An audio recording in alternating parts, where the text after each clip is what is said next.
ہمارے آقا و مولا حضور پر نور شافع یوم النشور صلی اللہ تعالی علیہ وآلہ وبارک وسلم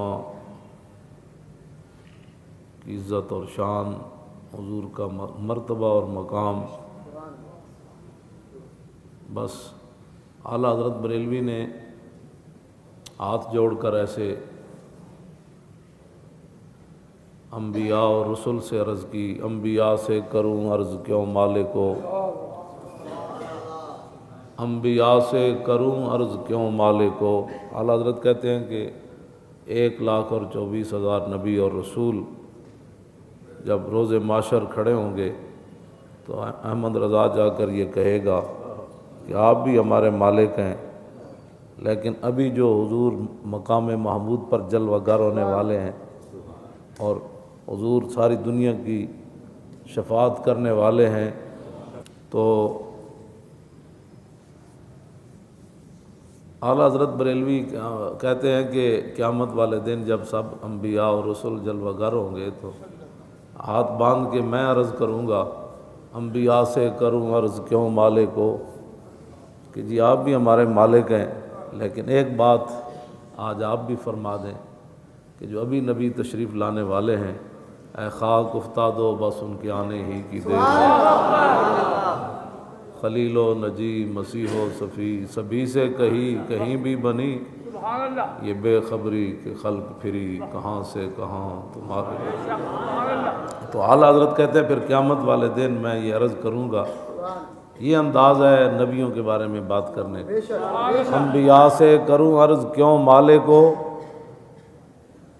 کہ آپ جی ہمارے مالک ہیں، لیکن ایک جو بات ہم نے پوچھنی ہے، آپ ارشاد فرمائیں کہ جو نبی تشریف لانے والے ہیں وہ آپ کی بھی نبی ہیں، کیا وہ نبی ہے تمہارا ہمارا نہیں؟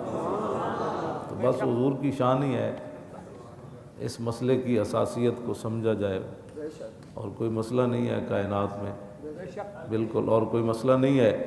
باقی رہ گئی بات کہ ایذائے رسول جو ہے وہ کفر ہے۔ میں نے جو آیات پڑھی ہے، ہمیں قسمیں دے دے کر، قسمیں وہی اٹھاتا ہے جو جھوٹا ہو، جو لانتی ہو، جس کے اندر غیرت نام کی کوئی چیز نہ ہو، جو رسول اللہ کے دین کا دشمن ہو، جو حضور کے دین کا باغی ہو، جو ناموس رسالت کا غدار ہو، جو دین کا غدار ہو، اور جو غیروں کے سامنے سب کچھ بیچ چکا ہو۔ صحابہ کو قسمیں دے دے کر اپنے ایمان کے اظہار کی ضرورت نہیں تھی، ہاں بالکل ان کو نہیں ضرورت تھی۔ تو منافقوں کو جب وہ قسمیں کھاتے تھے صحابہ کو کہ نہیں نہیں نہیں ہم تو بالکل آپ کے ساتھ ہیں، ہم تو دیکھیں نا ہم حضور کے پیچھے نماز نہیں پڑھتے، کمال ہے، ہم آپ کے ساتھ نہیں تھے۔ تو اللہ تعالیٰ نے فرمایا یحلفون باللہ لکم لیردوکم، میرے حبیب یہ قسمیں کھا کھا کر کے آپ کے غلاموں کو راضی کرنا چاہتے ہیں۔ واللہ ورسولہ حق ان یردوہ ان کانوا مومنین۔ کیوں جی مولانا مجاہد صاحب، ان کانوا مومنین یہ شرط ہے۔ فرمایا کہ اگر تم مسلمان ہو نا تو مسلمانوں کو قسمیں کھا کھا کر مت راضی کرو، اللہ رسول کو راضی کرو، اللہ رسول کو راضی کرو۔ ہمیں تسلی دینے، ہم بھی عاشق رسول ہیں، یہ کوئی باتیں کرنے والی، عاشق رسول ہو تو اس میں کوئی بتانے کی ضرورت ہوتی ہے؟ ہاں عشق تو اپنے فیصلے کرنے میں خود بڑا دلیر ہوتا ہے، عشق فیصلے پوچھ پوچھ کر تھوڑا کرتا ہے۔ نشان راز عقل ہزار ہیلا مپرس، اقبال کہتا ہے جب بھی حضور کا پتہ پوچھنا ہے اور ناموس رسالت کی تو یہ عقل سے مت پوچھنا۔ میں نے کہا پھر کس سے پوچھے؟ کہتا ہے بیاق عشق کمال ز یک فن دارت، جب بھی حضور کی عزت ناموس حضور کا پتہ پوچھنا ہے تو عشق سے پوچھنا ہے۔ اللہ اکبر، ہاں جی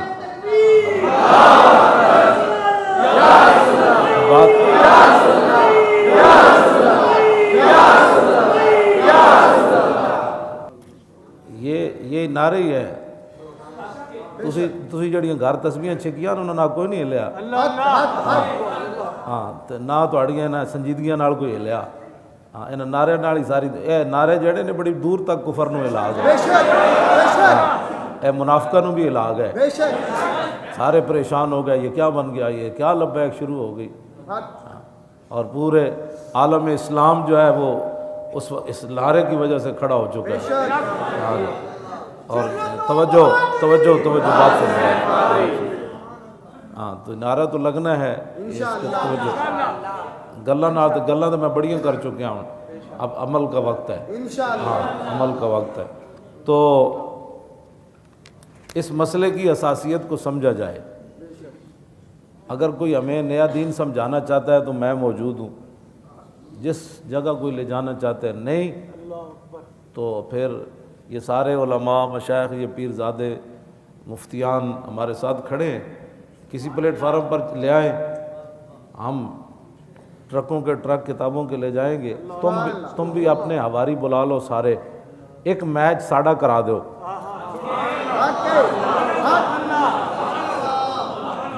ایک کو میچ پوری دنیا دے ٹی وی آ جان, اسی دساں گے کہ حضور کی ناموس کا مسئلہ ہے کیا. بس ہاں جی, اسی دساں گے میں ناموس رسالت کا مسئلہ, لمبی بات نہیں ہوگی, ایسے مسئلہ حل ہو جائے. بالکل لمبی بات ہی نہیں ہم کریں گے. گل ہو وہ سخن ہے جس میں سخن نہ ہو. اسی انہاں دی گل کرنی جنہاں دی گل تو بعد کسی دی گل چلنی کوئی نہیں. کیوں جی, بس بات ختم ہے. حضور نے فرما دیا, پھر بات ختم ہے. حضرت کعب بن مالک کو 50 دنوں کے بعد ایک صحابی آئے, انہوں نے کہا کہ رسول اللہ فرما رہے ہیں کہ اپنی بیوی میکے بھیج دو. حضور ان سے نہیں بول رہے تھے, غزوہ تبوک سے پیچھے رہ گئے تھے بلا وجہ, تو میرے آقا 50 دن ان سے نہیں بولے. آج ناموس رسالت کا غدار کہتا ہے میں عاشق رسول ہوں. جی کعب بن مالک تو ویسے پیچھے رہ گئے تھے سارے غزوات میں, ایک میں پیچھے رہے نا مولانا, اور ایک 74 جنگیں کل بنتی ہیں تو 73 میں حاضر ہوئے یہ, اور ایک میں پیچھے رہے. اور وہ بھی اس وجہ سے نہیں کہ نعوذ باللہ حضور کے دشمنوں کے ساتھ کھڑے تھے, کروڑ بار توبہ, یا کوئی مخالفت کر رہے تھے, یا کسی منافق جو ہے اس کے ساتھ ان کی کوئی دوستی تھی, تو کچھ بھی نہیں تھا. بس خود انہوں نے کہا حضور کوئی وجہ نہیں ہے, بس میں رہ گیا. حضور فرمایا اٹھ جاؤ, آپ اٹھ جاؤ یہاں سے. ہاں جی, حضور نے انہیں دیکھا بھی مسکرا کے تو غضب نہ, صحابہ کہتے ہیں حضور کے چہرے سے غضب نمایاں تھا. کہتے ہیں حضور تو کبھی کسی سے ناراض ہوئی نہیں ہوئے. میں نے کہا جو 73 جنگوں میں گئے اور ایک جنگ میں نہ گئے, حضور ان سے نہیں بولے 50 دن, اور تو روزانہ حضور کے دشمنوں کے ساتھ بیٹھ کر تو ناموس رسالت پر غداری کرتا ہے اور تو بکواس کرتا ہے. تجھے اس بات کی سمجھ آئی, تجھے کسی کتا کوئی بھونکا دنیا کا, ممتاز نے قانون ہاتھ میں لیا, کوئی کتا دنیا کا بھونکا, وہ مسئلہ تیری سمجھ میں آیا, اور حضور کے 11 فیصلے تیری سمجھ میں کیوں نہ آئے؟ تو بیٹھ کر بکواس کرتا ہے. تو کس بات کا مسلمان ہے وہ ہمیں بتا. میں صاحب بتاؤں گا تو کون ہے. پیڑ پاؤ, ہاں اب پیڑ پاؤ. اگلی بال جڑی پیر میرے علی شاہ اسی اجازت لے کے سارے فقیراں کو, جب مبالے دی گل آ گئی تو مبالہ بھی کر دینا.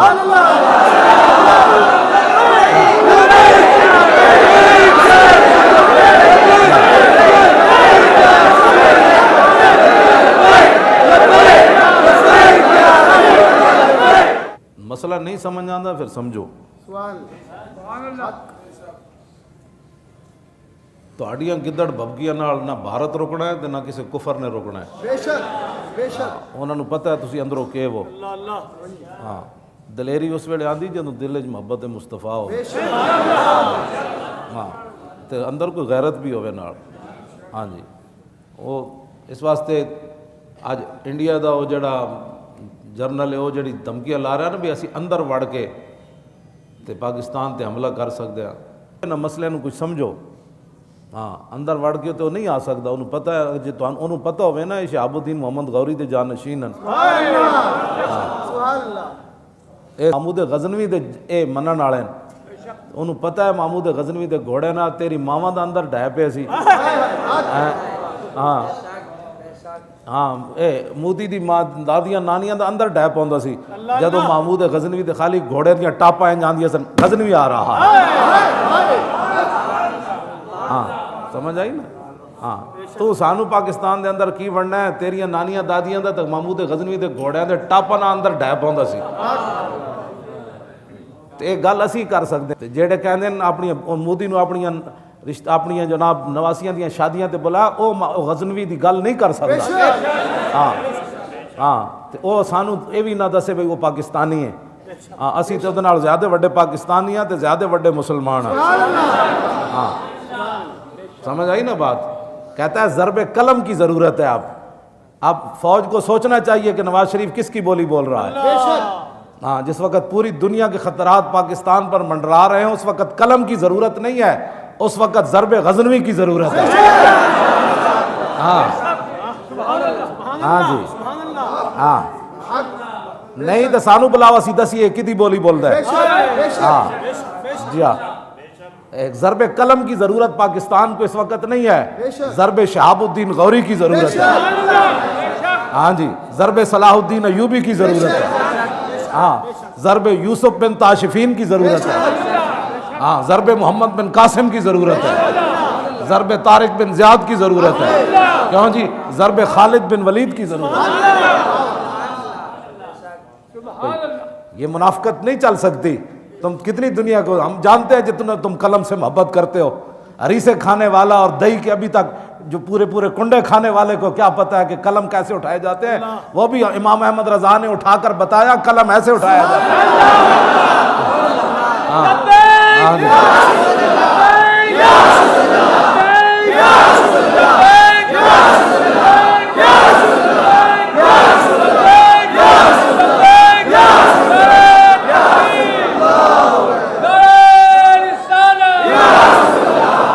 پھر اس قلم کو ضرب بنانے کی ضرورت ہی نہیں رہتی. وہ قلم خود پھر بولتا ہے کل کے رضا ہے خنجر خون خار برق بار آدا سے کہہ دو خیر منائے نہ شر کرے. ہاں تو اس واسطے ہماری بات کو سمجھو, اس مسئلے کی حساسیت کو سمجھو. نہیں سمجھ تو پھر سمجھنے کی کوشش کرو, ورنہ دنیا کے کوئی سکالر لے آؤ جو تمہارے خریدے ہوئے ہیں. میں نے یہ کتاب اس لیے رکھی ہے, میرے پاس باتیں تو بہت ہیں, یہ میری کتاب نہیں ہے, یہ جنرل شاہد عزیز کی کتاب ہے. اس نے پھر اس کے اندر لکھا 388 صفحے دے ہوتے اتنے جڑے حکومتی مخبر بیٹھے نا وہ آج تو بہت سارے آئے ہونے, ان کا حق بھی بنتا ہے جو جس کا کھاتا ہے اس کا گاتا ہے. ان کی مخبریاں کریں, ان کا حق بنتا ہے. تنخواہ جو لیتے ہیں, ہاں جی تم تنخواہ لیتے ہو تو ہم بھی تو لیتے ہیں نا. تمہاری کوئی مجبوریاں ہیں تو ہم تو اور بات ہے. تم مجبوریوں سے کرتے ہو, ہم خوشی خوشی کرتے ہیں.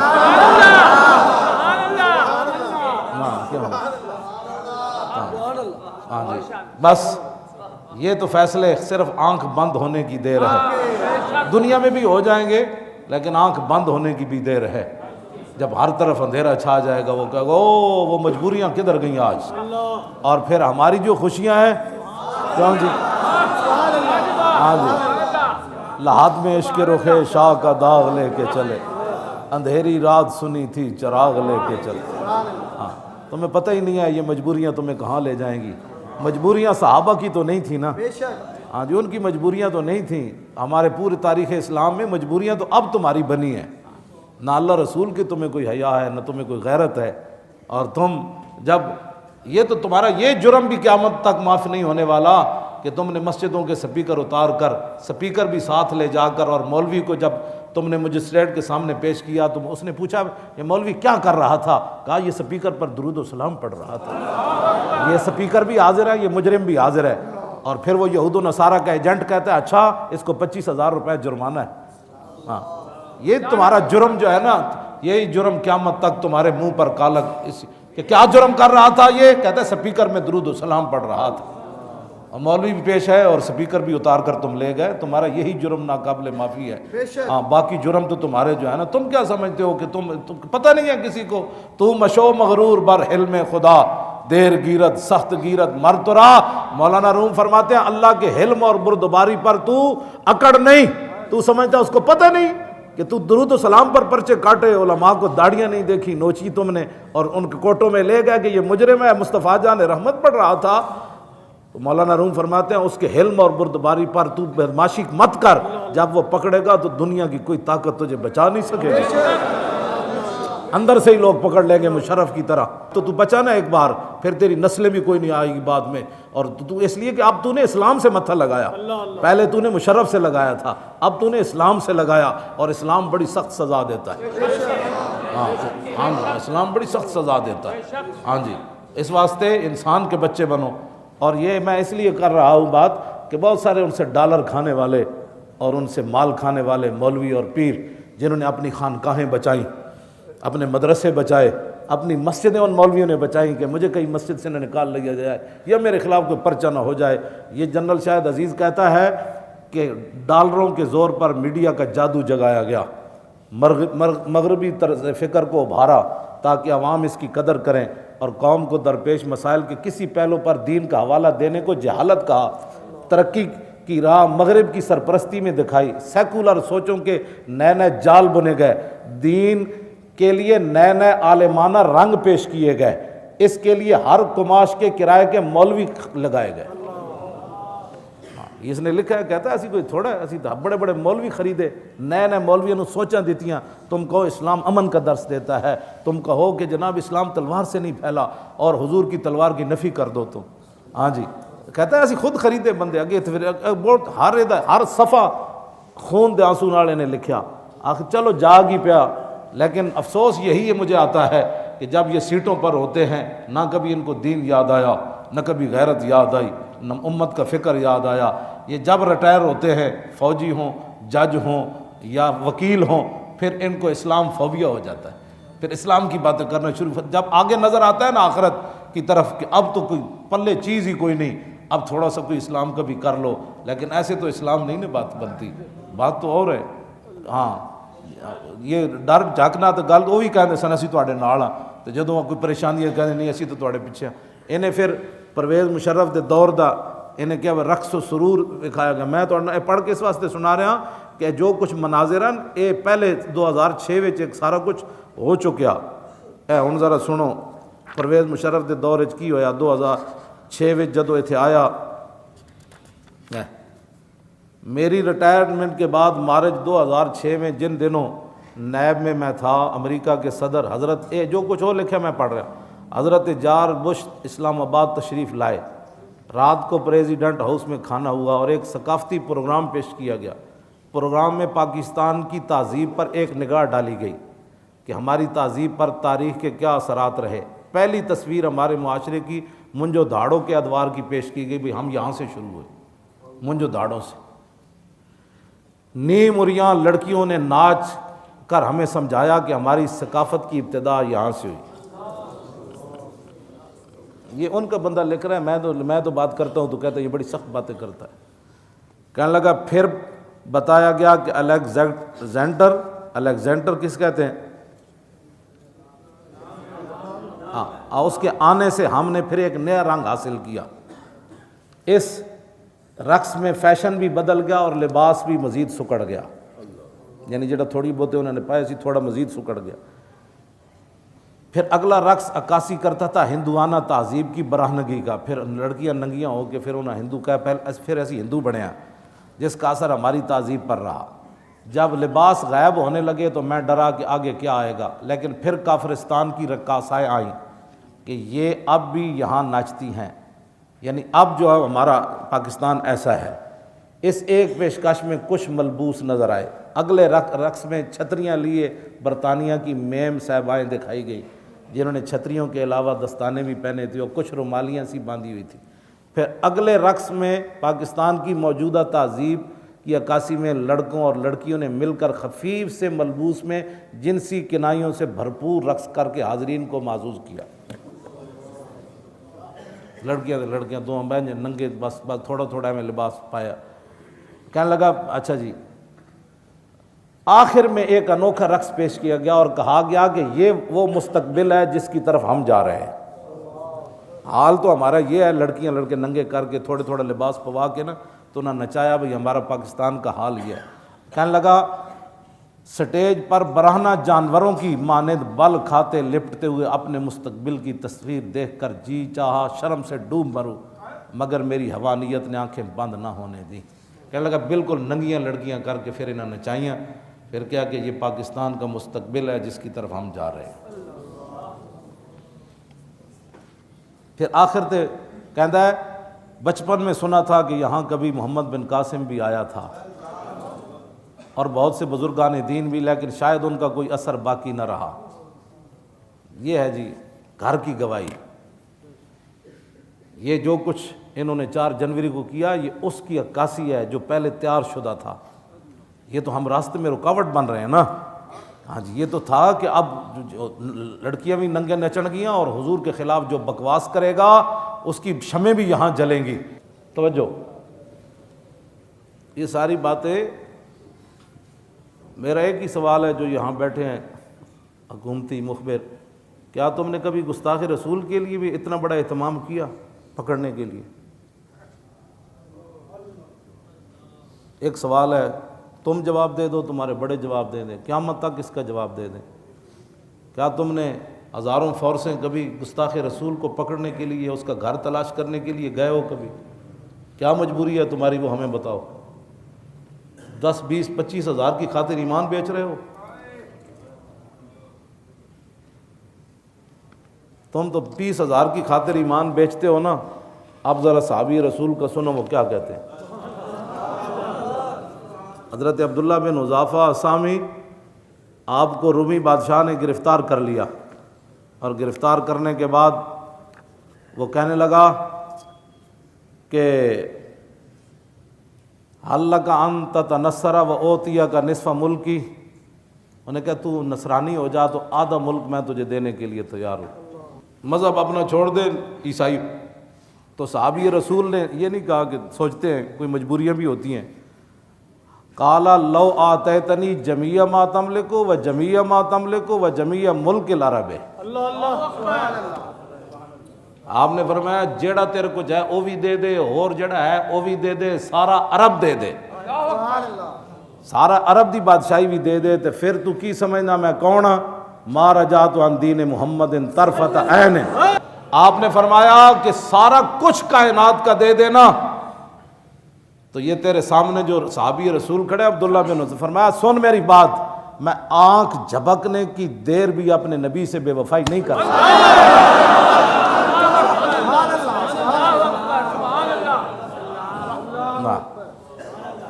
آنکھ جھپکنے کی اتنی دیر لگ دی.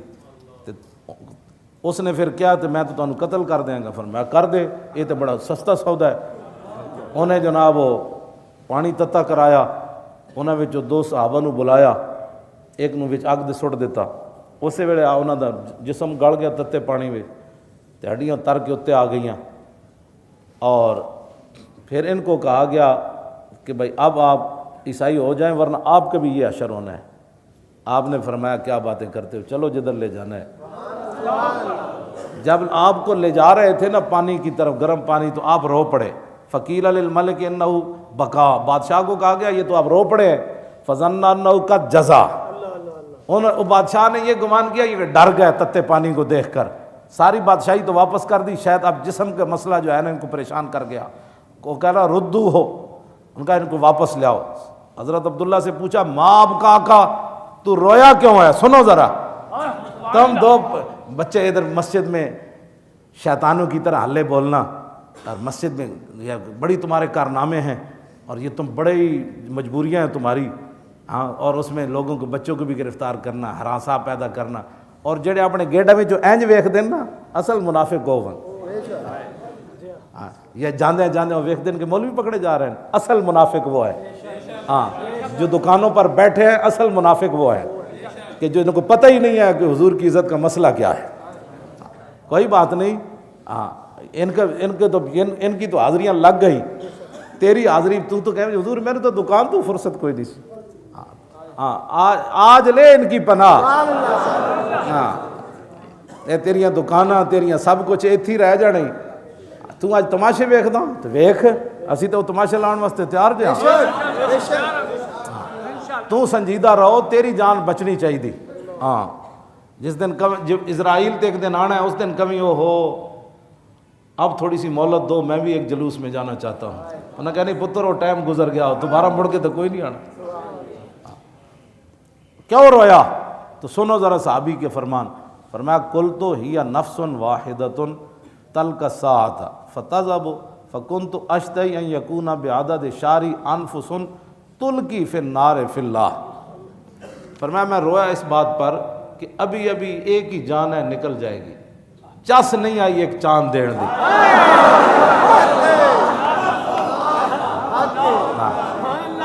ایک جان دین دی مینوں چس نہیں آنی. ہاں میری میں رویا اس لیے کاش کہ میرے جسم پر جتنے بال ہیں ان کی تعداد کے برابر میری جانیں ہوتی تو پھر کوئی چس آتی اللہ کے راستے میں جانا.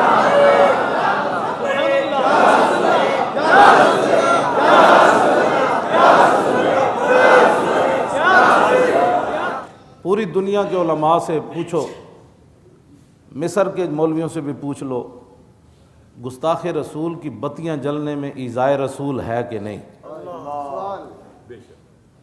کیوں جی علماء بیٹھ، کیوں جی شاہ جی کہ حضور کے گستاخ کی جو بتیاں جلائے اس میں رسول اللہ کو تکلیف ہے یا نہیں؟ تو جب ایذائے رسول ہے اور جو ایذا رسول اللہ کو دینے کے لیے جا رہے ہیں تم ان کے ساتھ کھڑے ہو، اور جو رسول اللہ کو ایذا پہنچانا چاہتے ہیں ان کے راستے میں جو دیوار بن رہے ہیں ان کو تم گرفتار کر رہے ہو، تم بتاؤ تم کدھر کھڑے ہو؟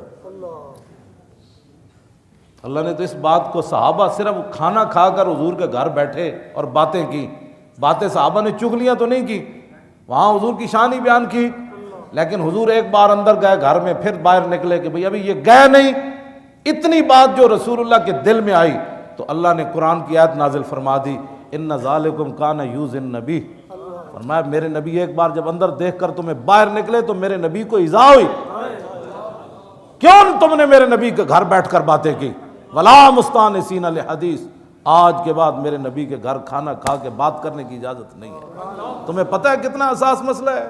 صحابہ کو رب نے یہ بات فرمائی اور تم 1400 سال کے بعد ایک مرتد جو مرتد اعظم ہے اس دور کا، سب سے بڑا مرتد گستاخ رسول، جس نے حضور کی عزت کے قانون کو کالا کہا اور اس کا نطفہ حرام جو ہے وہ بھی یہ کہتا ہے کہ یہ غیر انسانی قانون ہے. تم ان کی حفاظت کے لیے کفر کو خوش کرنا چاہتے ہو تو پھر یہ ایجنسیاں نوٹ کر لیں، تم کفر اور یہود و نصارہ کو راضی کرو، ہم اپنے محبوب کو راضی کرنے ہر وقت تیار.